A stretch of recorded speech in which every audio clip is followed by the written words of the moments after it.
Return on investment, ROI, always comes up when you're talking about social media. People want to know, justifiably, is it worth it? What should I be doing? How do I know if it's working? Here's what I tell them. Ultimately, you're playing a short game, but also a long game. It can be very hard. We haven't fully learned as an industry how to track the ROI of social media. I mean, you may hear about something on Facebook from a friend, then do a Google search about it, and then the next day go to a store and buy it. And in those situations, the social media ROI is not going to show up. But nonetheless, it sets you down the path and it provides a valuable starting point for you. So how do you think about it?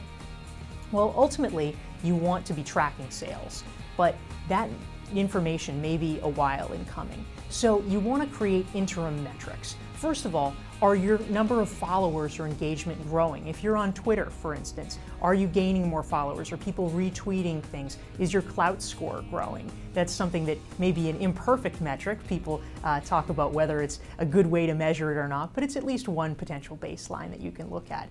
The second thing that you want to be looking at is, what are you hearing anecdotally? Are people noticing? Are they paying attention? If you're doing time and investment in social media, are you actually hearing from people that they're paying attention and have seen it? And if you're receiving those interim pieces of feedback, then you know that you're probably well on your way to establishing a long-term strategy that puts you in a place where you are going to be driving sales through social media. My name is Dory Clark.